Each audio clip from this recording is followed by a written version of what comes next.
Doctor Amol Kolhe.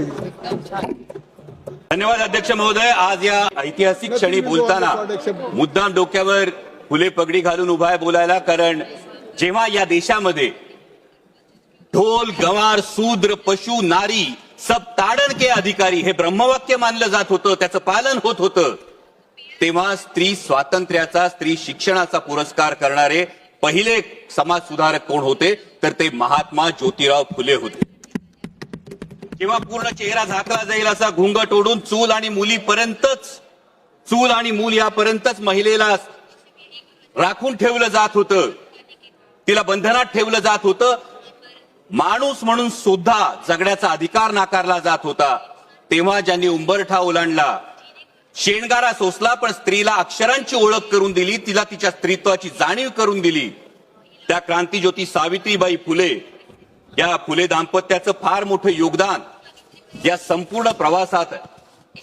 आणि आज नारी शक्ती वंदन अधिनियमाच्या अंमलबजावणीची चर्चा करत असताना महात्मा ज्योतिराव फुले आणि क्रांतीज्योती सावित्रीबाई फुले यांना अभिवादन करणं आपणा सर्वांचं कर्तव्य आहे। आणि त्याच वेळी त्यांच्या द्विजन्म शताब्दी वर्षातही अजूनही त्यांना भारतरत्न पुरस्कार आपण देऊ शकलो नाही, हे देशाचं दुर्दैव आहे। अध्यक्ष महोदय, महात्मा ज्योतिराव फुले तथागत भगवान गौतम बुद्ध आणि संत कबीर यांना गुरुस्थानी मानणाऱ्या डॉक्टर बाबासाहेब आंबेडकरांनी जे इंग्लंड अमेरिकेला जमलं नाही ना ते करून दाखवलं। संविधानाच्या अंमलबजावणीपासून पहिल्या दिवसापासून हा महिलांना मतदानाचा अधिकार दिला। आणि ही नररत्न ज्या महाराष्ट्रात जन्मली त्या महाराष्ट्राचा मी मावळा आहे।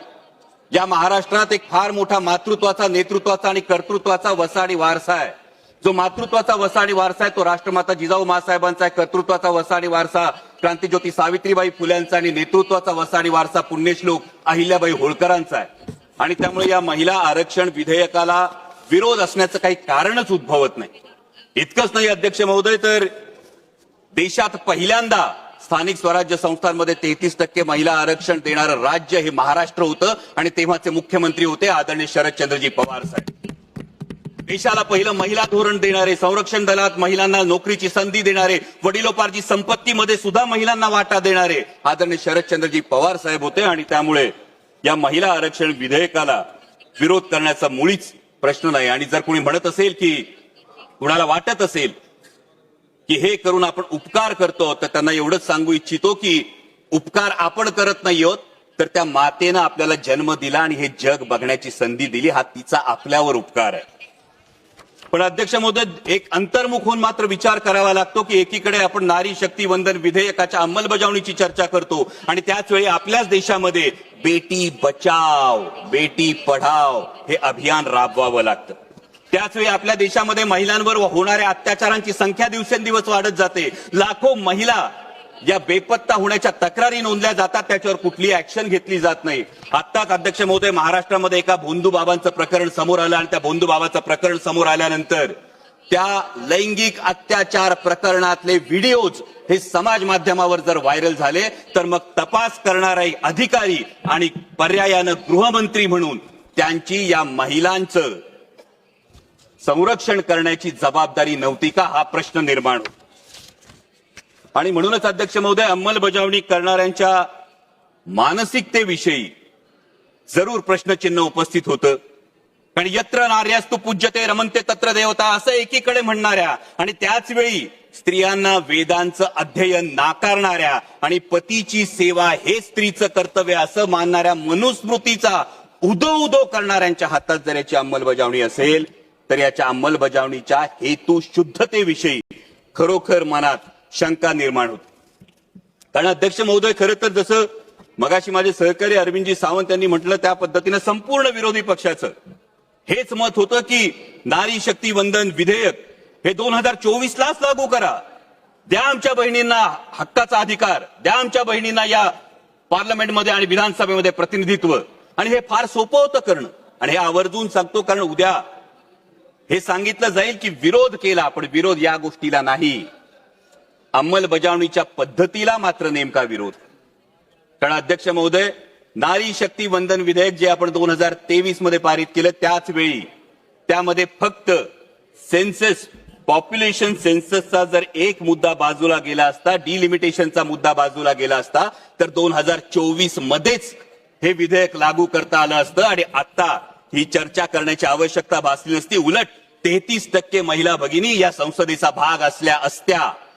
परंतु आता मात्र जे विधेयक आणलंय ते महिला विधेयकाच्या आडून एक वेगळा कावा तर खेळला जात नाही ना, हा प्रश्न उपस्थित होतो. कारण एकीकडे डिलिमिटेशन नंतर 815 सदस्य होणारे हे सदस्य होत असताना उत्तरेकडच्या राज्यांना 40% प्रतिनिधित्व आणि दक्षिणेकडच्या राज्यांना जेमतेम 20% प्रतिनिधित्व मिळालं. तर एक व्यक्ती एक मत एक मूल्य हे जे तत्व आहे, या तत्वाला हरताळ फासली जाणार नाही. दुसरीकडे महत्वाचा मुद्दा हा आहे की समजा शाळेमध्ये एक विद्यार्थी आहे, तो विद्यार्थी चांगला अभ्यास करतो, चांगला अभ्यास करून चांगल्या गुणांनी पास होतो. दुसरा विद्यार्थी म्हणावा तसा अभ्यास करत नाही, त्याला गुण मिळत नाही. आपण बक्षीस कुणाला देणार? चांगल्या गुणांनी पास झालेल्या की अभ्यास न करणाऱ्या विद्यार्थ्याला? दुर्दैवानं ज्या राष्ट्रीय कार्यक्रम ज्या राज्यांनी अत्यंत प्रभावीपणे राबवले, लोकसंख्या नियंत्रणात आणली, त्या राज्यांना मात्र डिलिमिटेशन मध्ये शिक्षा मिळेल का आणि ज्यांनी राबवली नाही त्यांना मात्र याच्यामध्ये सवलत मिळेल का, असा प्रश्न निर्माण होतो.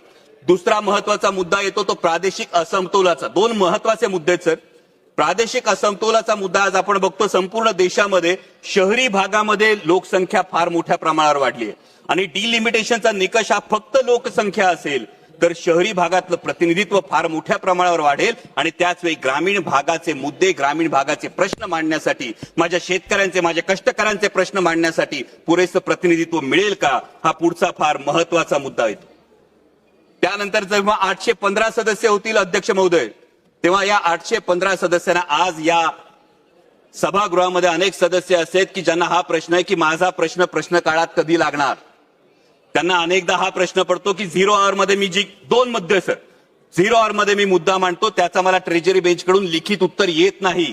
मला जो खासदार निधी मिळतो तो केवळ 5 कोटी रुपयांचा मिळतो. 24 लाख लोकसंख्या असते, म्हणजे रुमाल दिला आणि कोट शिवायला सांगितलं अशी परिस्थिती आहे. माननीय स्पीकर, त्यामुळे या डिलिमिटेशनच्या विषयी जवाब देने के लिए कहा सर, कंक्लूड कर रहा हूं सर. त्यामुळे या डिलिमिटेशन विषयी पारदर्शकता आणि सुस्पष्टता असणं हे अत्यंत आवश्यक आहे, जेणेकरून कुणावरही अन्याय होणार नाही.